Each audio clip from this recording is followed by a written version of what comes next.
Very good afternoon all of you. मेरे प्यारे बच्चों, अब घर बैठे पढ़ाई होगी फोन पर जब साथ होंगे Amit sir live. Amit Chauhan chemistry live classes में आपका हार्दिक स्वागत है, अभिनंदन है। मेरे प्यारे बच्चों, कल जब हम लेक्चर ले रहे थे तो हमने देखा कि कुछ नेटवर्क प्रॉब्लम हो गई थी। All right, so that was basically a technical fault. तो वो एक टेक्निकल फॉल्ट है, उसमें हम और आप कुछ नहीं कर सकते। लेकिन कोरोना काल में शायद हमें यही सिखाया है कि परिस्थितियां तो अपने अनुकूल रहेंगी, अपने हिसाब से रहेंगी। हमने इन्हीं परिस्थितियों के समक्ष एक अच्छा सा सरल सॉल्यूशन ढूंढना है, और उसी सॉल्यूशन को आज मैं अमित चौहान आपके समक्ष लेकर आया हूं। घबराइए नहीं, टेंशन मत लीजिएगा। अगर नेटवर्क प्रॉब्लम कल थी, आज नहीं होगी। और जो आपका कंटेंट, अगर किसी का कल कोई भी कंटेंट वाइप आउट हो गया था, तो उसका आज हम पहले हल्का सा रिकैप करेंगे और उसके बाद आगे बढ़ेंगे। मेरे प्यारे बच्चों, कल वाला लेक्चर हमने अपने YouTube channel Amit Chauhan AICS, capital A, capital I, capital C और कैपिटल S पर भी अपलोड कर दिया है। आप जितनी बार चाहें, जैसे चाहें, और अच्छी पिक्चर क्वालिटी के साथ, साउंड क्वालिटी के साथ आप उस पे कल वाले लेक्चर को रिवाइज कर सकते हैं। साथ के साथ एक हल्का सा रिकैपिटुलेशन लेते हैं आगे लेक्चर को बढ़ाने से पहले।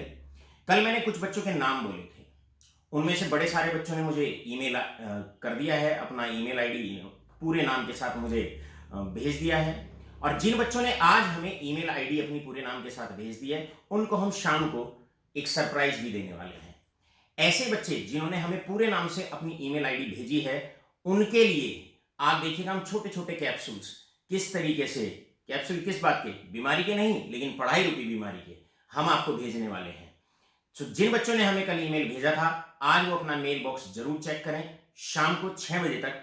और हम अब तक जितना भी हमने पढ़ाया है लगा के आज के लेक्चर तक का, वो आपको 10 मिनट में भेजने वाले हैं, शॉर्ट करके भेजने वाले हैं। और आप म्यूजिक के साथ हमारी वीडियोस वहां पर एंजॉय कर सकते हैं और पढ़ सकते हैं। चलिए रिवीजन शुरू करते हैं। मेरे प्यारे बच्चों, जैसे कि आपको कल पढ़ाया गया था, कौन कौन से फैक्टर हैं जिन पर rate of the reaction depend करता है।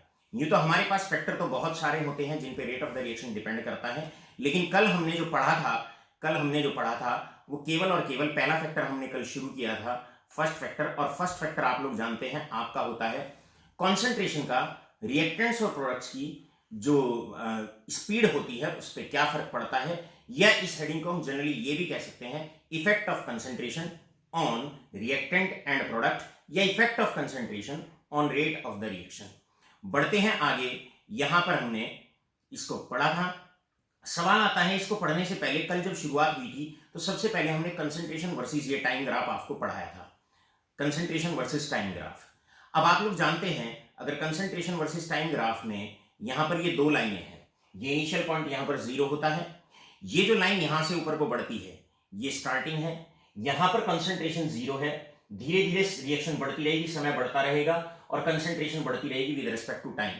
तो ये जो लाइन होती है ये कहीं ना कहीं प्रोडक्ट्स को रिप्रेजेंट करती है, राइट। और अगर हम बात करते हैं यहां पर इस वाली लाइन की, जिसकी वैल्यू शुरू में बहुत ज्यादा होती है और समय दर समय धीरे धीरे घटती जाती है, तो ये जो लाइन होती है ये रिएक्टेंट्स को रिप्रेजेंट करती है। This line represents the reactant.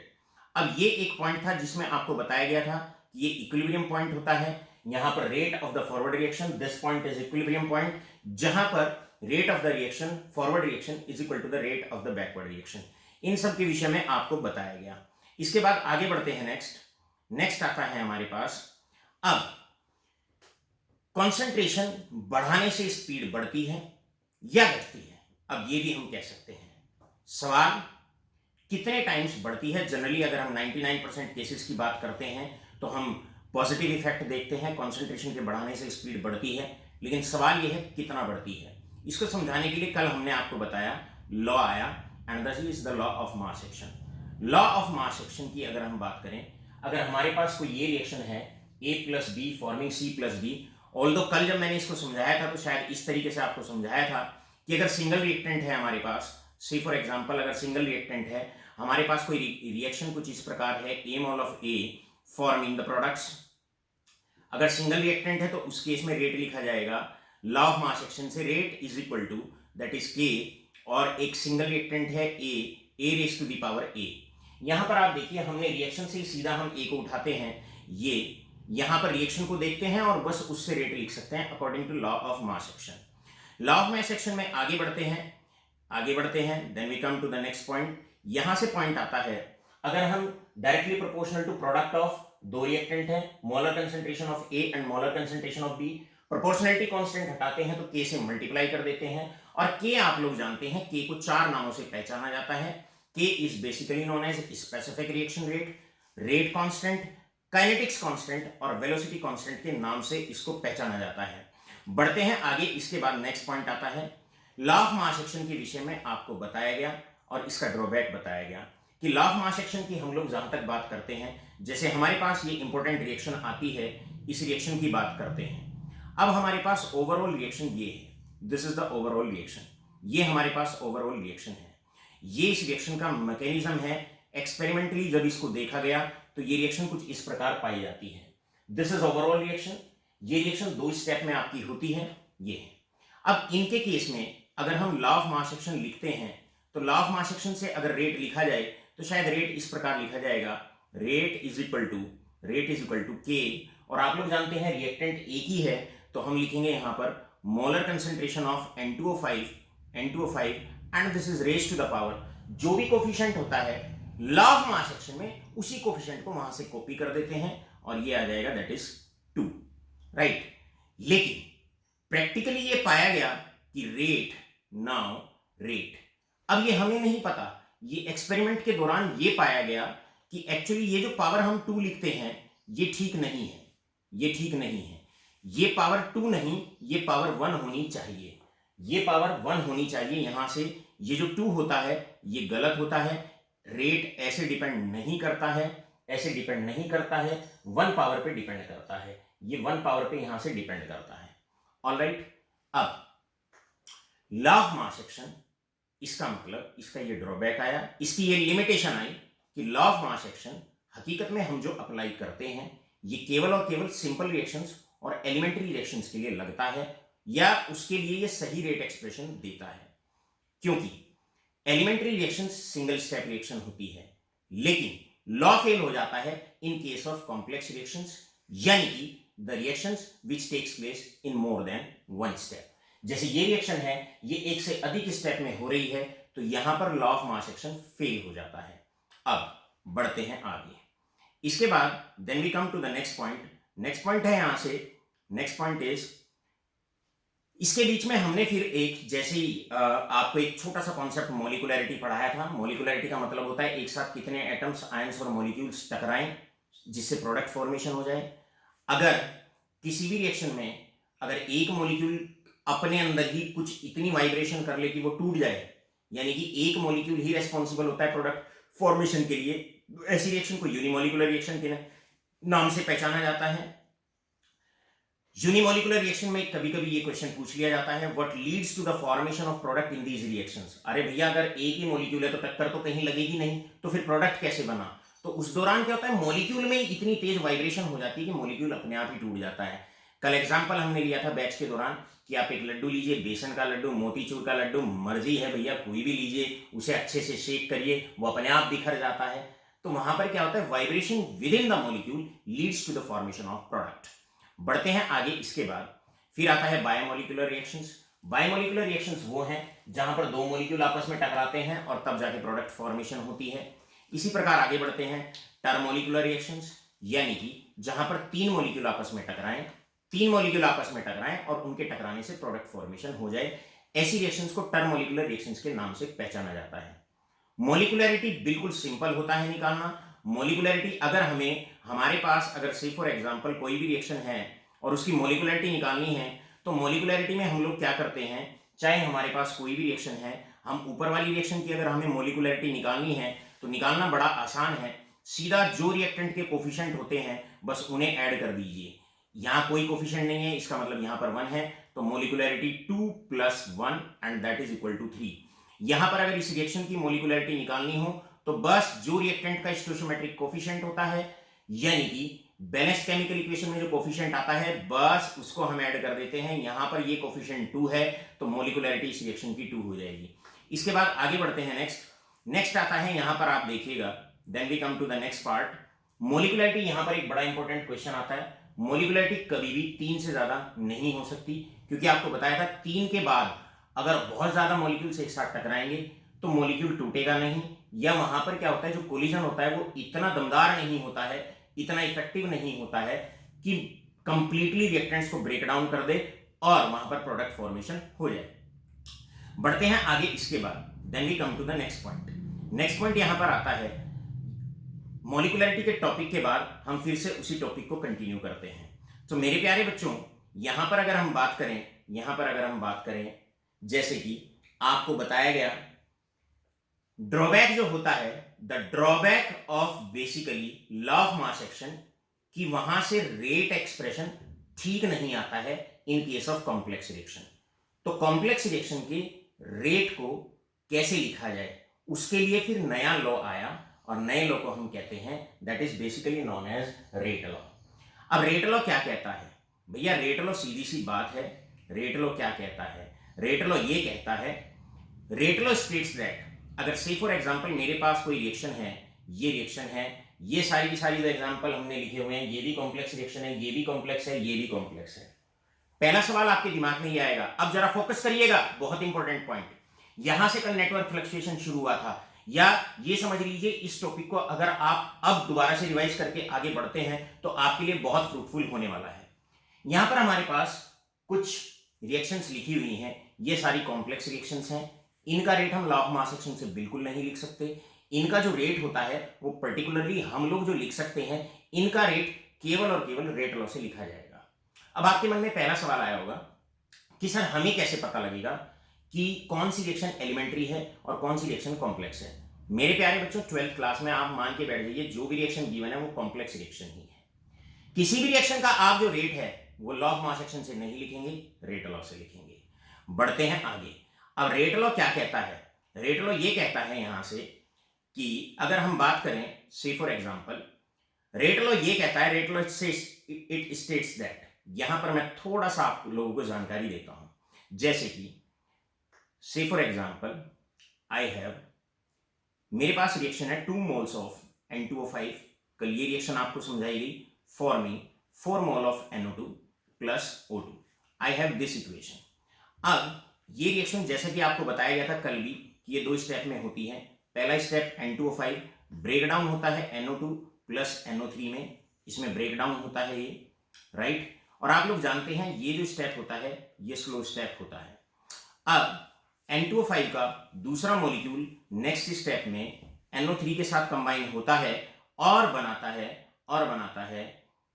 है यहां say that is 3 moles of NO2 plus O2।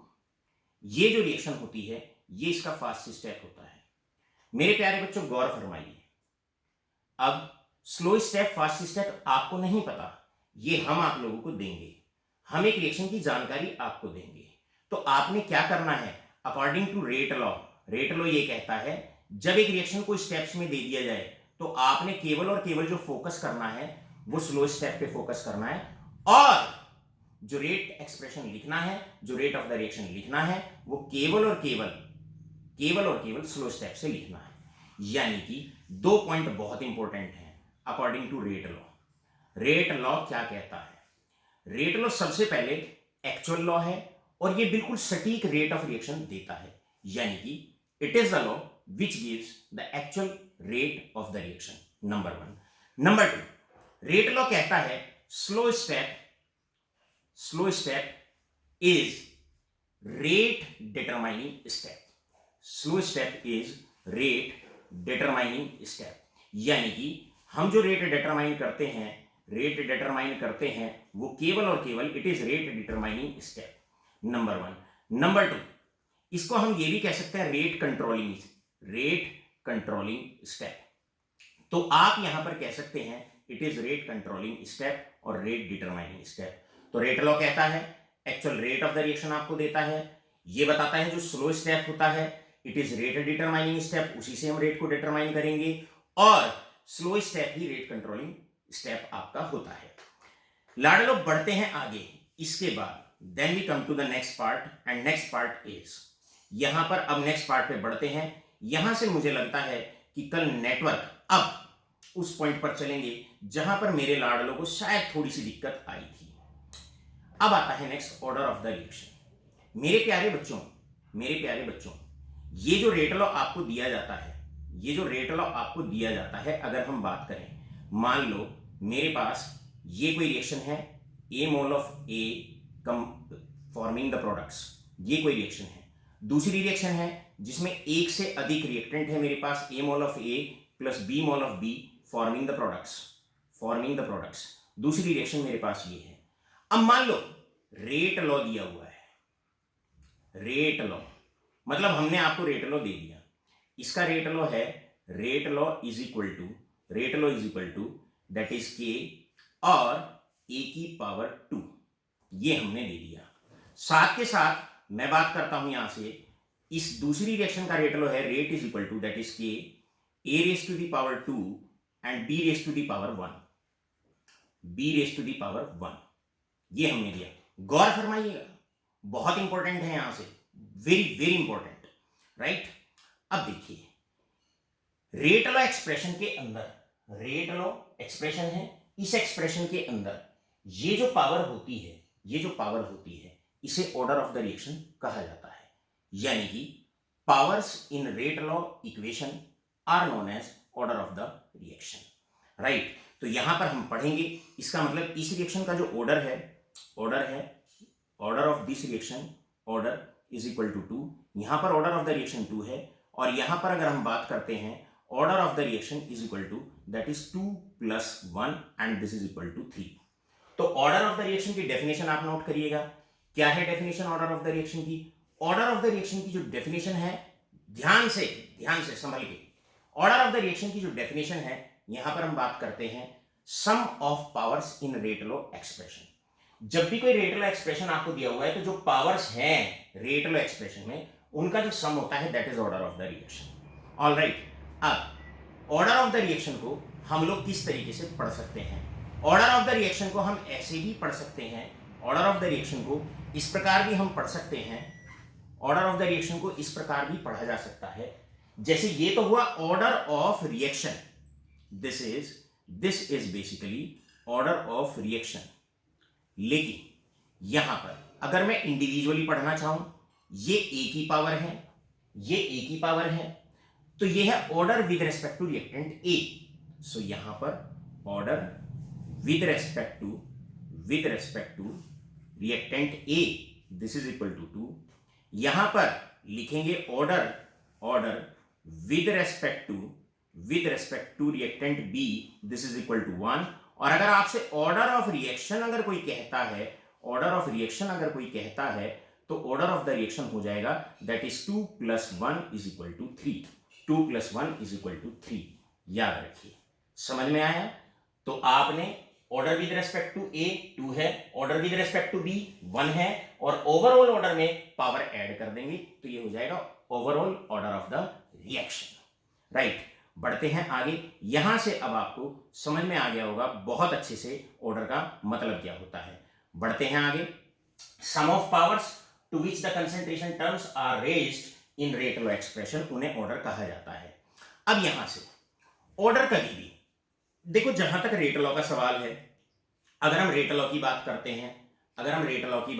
हैं, चाहे रेट लॉ है बच्चों, चाहे आपका ऑर्डर ऑफ द रिएक्शन है, ये कैसे निकलते हैं? या तो आपको स्लो स्टेप फास्ट स्टेप दिया हुआ हो, तब आप रेट लॉ निकालेंगे। रेट लॉ से ही ऑर्डर निकलता है। तो चाहे रेट लॉ है चाहे ऑर्डर है, ये जब तक आपको एक्सपेरिमेंटली आपको दिया नहीं जाएगा तब तक आप निकाल नहीं सकते। इसलिए दोनों चीजें, चाहे रेट लॉ है चाहे ऑर्डर है, दे आर डिटरमाइंड एक्सपेरिमेंटली। इन्हें एक्सपेरिमेंटली ही निकाला जा सकता है, इन्हें थियोरेटिकली नहीं निकाला जा सकता। मगर अगर मैं कोई रिएक्शन आपको दे दूं और मैं आपसे कहूं रेट लॉ लिखिए, आप नहीं लिख सकते। तो आपका पहला क्वेश्चन होना चाहिए, सर हमें स्लो स्टेप फास्ट स्टेप दीजिए, तब हम रेट लॉ लिखेंगे। तो ऐसे नहीं, रिएक्शन की शक्ल देख के आप रेट लॉ नहीं लिख सकते, क्योंकि ये प्रैक्टिकली डिटरमाइंड है, ये एक्सपेरिमेंटली डिटरमाइंड है, ये कागज पेन से ऐसे नहीं निकलेगा। राइट। बढ़ते हैं आगे। इसके बाद नेक्स्ट पॉइंट आता है हमारा, then we come to the next point. Next point is यहां से डिपेंडिंग अपॉन ऑर्डर। अब ऑर्डर के बिहाफ पर depending upon order we categorize the reaction into different parts. जैसे कि zero order reaction. Zero order का मतलब है ये हमारे पास कोई रिएक्शन है, ये हमारे पास कोई रिएक्शन है, यहां पर आप देखेंगे उसका रेट लॉ आपको गिवन है। Rate law is equal to that is rate law is equal to zero plus zero, zero order reaction हो गई। इसके बाद ये रिएक्शन है जो फर्स्ट ऑर्डर की है। यहां पर आप देखने वाले हैं, यहां पर आप देखेंगे कि आपको ये जो पावर है, यहां पर ये जो पावर है कुछ नहीं है, इसका मतलब 1 है, तो ये फर्स्ट ऑर्डर की रिएक्शन है। बढ़ते हैं आगे। इसके बाद सेकेंड ऑर्डर रिएक्शन आप यहां पर आसानी से देख सकते हैं। सेकेंड ऑर्डर में आप देख सकते हैं कि रेट लॉ के ऊपर जो पावर है वो 2 है, राइट। तो ये यहां पर ये 2 है, तो ये सेकेंड ऑर्डर रिएक्शन है। बढ़ते हैं आगे। इसके बाद then we come to the next point, third order reaction. जैसे कि यहां पर हम बात करेंगे, गौर फरमाइए सारे, कॉन्सेंट्रेट करिए।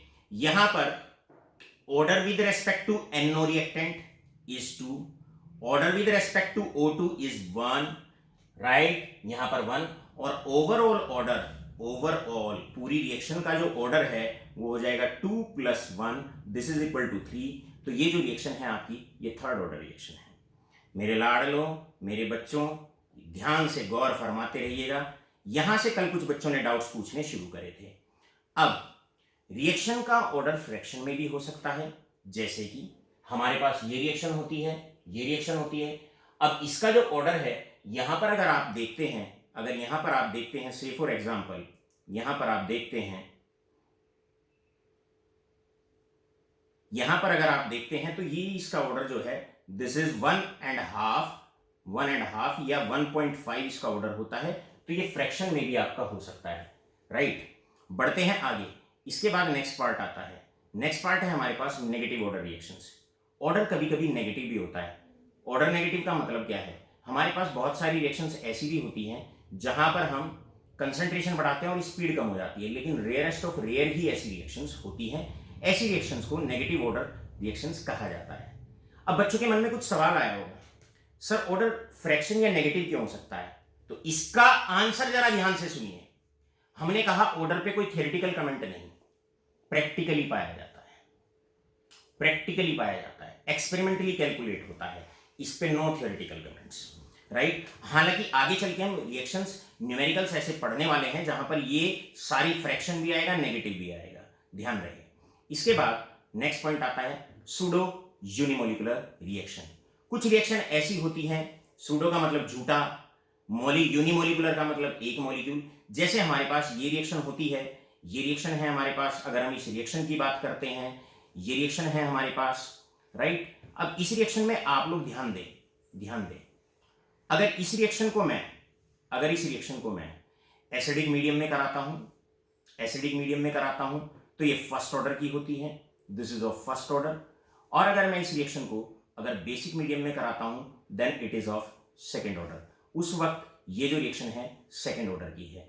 अब क्यों है? नो थ्योरेटिकल कमेंट्स, एक्सपेरिमेंटली देखा जाता है, राइट। तो यहां पर हम लोग इस प्रकार हमारा ये टॉपिक पूरा हो जाता है। और मेरे प्यारे बच्चों, यहां पर आके कल का जो पूरा लेक्चर था वो समाप्त हो जाता है। इस प्रकार ब्रीफिंग में हमने क्या किया, ब्रीफिंग में आपको धीरे धीरे जल्दी से पूरा लेक्चर ये समझा दिया, राइट। अब लास्ट में फिर हमने पढ़ाया था units of rate constant, clear है। पढ़ते हैं आगे यूनिट्स ऑफ रेट कांस्टेंट की तरफ।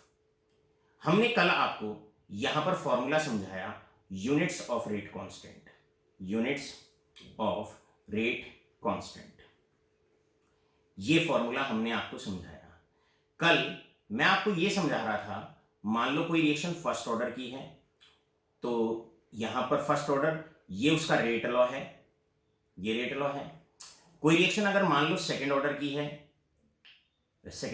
है, तो उसका रेट लॉ है, उसका रेट लॉ हो जाएगा यहां से, दैट इज के e⁻², ये सेकेंड ऑर्डर की है। और अगर कोई जीरो ऑर्डर की रिएक्शन है तो उसका हो जाएगा rate is equal to that is K e⁻0, यहां पर ये है। तो ये फर्स्ट ऑर्डर है, ये सेकंड है, ये आपकी जीरो ऑर्डर रिएक्शन है। अब हमें अगर के की यूनिट्स निकालनी हो तो के की यूनिट्स हो जाएंगी रेट डिवाइडेड बाई कॉन्सेंट्रेशन की पावर 1। यहां पर अगर मुझे निकालना हो तो के की यूनिट हो जाएंगी rate divided by concentration whole square, right. एक तरीका तो ये होता है, और K is equal to that is rate divided by, यहां पर आप लिखेंगे rate divided by concentration of A raise to the power 0।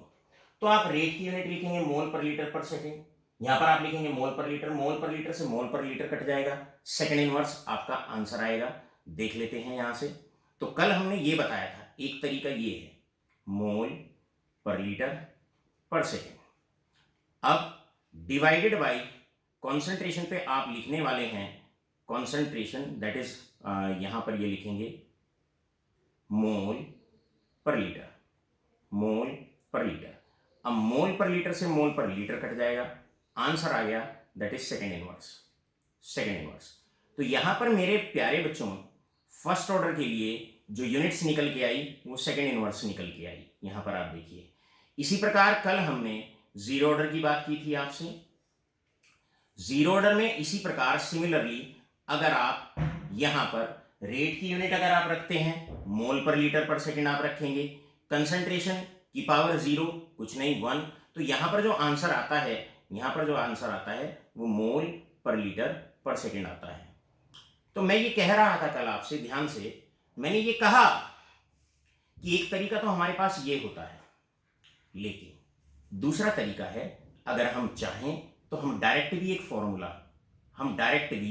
फॉर्मूले का इस्तेमाल कर सकते हैं। और वो डायरेक्ट फॉर्मूला क्या है, यूज डायरेक्ट फॉर्मूला, और डायरेक्ट फॉर्मूला है हमारे पास direct formula that is K, units of K is equal to, गौर फरमाइएगा एमसीक्यूज में बहुत इंपॉर्टेंट होता है, और बड़े आसानी से ये फॉर्मूला आप एमसीक्यूज में लगा सकते हैं, बोर्ड एग्जाम में भी इसको इजीली आप लगा सकते हैं। तो हमने कल इसमें बताया मोल की पावर 1 माइनस एन, मोल की पावर 1 माइनस एन, इसके बाद आप लिखें लीटर की पावर n माइनस 1 और सेकेंड इनवर्स। ये एक जनरल फॉर्मूला होता है। अगर आपसे कोई कहता है से फॉर एग्जांपल यहां से कि भाई बताइए ये फॉर्मूला है generally, alright. So what is the formula over here, formula है 1 माइनस एन, लीटर की power n minus 1, second inverse. यहां पर आपसे अगर कोई कहता है भाई हमारे पास एक फर्स्ट ऑर्डर रिएक्शन है, बताओ तो उसमें फर्स्ट ऑर्डर रिएक्शन में आप के की यूनिट्स बताइए। यहां पर where n is equal to order of the reaction, इसमें n ऑर्डर होता है। तो बड़ा सिंपल है, आपके मोल की पावर आप लिखेंगे क्योंकि फर्स्ट ऑर्डर किया तो 1 minus 1, n is equal to order of the reaction, litre की पावर हो जाएगी 1 minus 1 and this is equal to second inverse, right. Mole की पावर 0, 1 minus 1 0, anything raise to the power 0, this is equal to 1 multiplied by litre की पावर 1 minus 1, again power 0 that is equal to 1 multiplied by this is equal to second inverse, ये हो गया second inverse. तो आपके पास units of की आ गई यहां से सेकेंड इनवर्स, ये आ गई सेकेंड इनवर्स। अब चलो हम आपसे एक क्वेश्चन पूछते हैं। क्वेश्चन ये है बेटे, सेकेंड ऑर्डर की रिएक्शन है हमारे पास, we have second order reaction, और सेकेंड ऑर्डर रिएक्शन में अब आपसे पूछा जाता है कि बताइए what will be the units of K. तो बड़ा सिंपल हो जाएगा, फॉर्मूला है मोल की पावर 1 माइनस एन यानी कि 1 माइनस 2, लीटर की पावर हो जाएगा 2 माइनस 1 यानी कि n माइनस 1 मतलब 2 माइनस 1, आप लिखेंगे यहां पर सेकेंड इनवर्स। अब देखिए ये हो जाएगा मोल की पावर -1, लीटर की पावर 1 एंड सेकेंड इनवर्स। तो हमारे पास एक लॉन्ग कट तरीका था, एक शॉर्टकट तरीका था, एक लॉन्ग कट था, एक शॉर्टकट था। दोनों से आप चाहें तो आप आसानी से यूनिट्स ऑफ रेट कांस्टेंट निकाल सकते हैं। मेरे प्यारे बच्चों, अब यहां पर आकर हमारा जो एलईडी का प्रेजेंटेशन था वो आके समाप्त होता है। विदिन 10 मिनट्स, कहीं मत जाइएगा, विदिन 10 मिनट्स अब मैं 3 नंबर का न्यूमेरिकल आपको कराने वाला हूं, और उसके लिए हम और आप चलते हैं मार्कर के साथ बोर्ड पर। लिंक आपको अभी 1 ही मिनट के अंदर भेज दिया जाएगा और करेक्ट 10 मिनट बाद, नोट कर लीजिएगा, 10 मिनट बाद 3 नंबर का न्यूमेरिकल बिल्कुल आप तक पहुंचेगा सरल भाषा में, इजी वे ऑफ लर्निंग में। केमिस्ट्री दे दनादन 10 मिनट बाद 3 नंबर का न्यूमेरिकल आपका हम बोर्ड पर मार्कर के साथ इंतजार कर रहे होंगे। कहीं मत जाइएगा। ऐसा न्यूमेरिकल जो हर एक बच्चे के समझ में आएगा और हर एक बच्चा बोर्ड एग्जामिनेशन में जिसे अटेम्प्ट करेगा। बने रहिए हमारे साथ, अमित चौहान।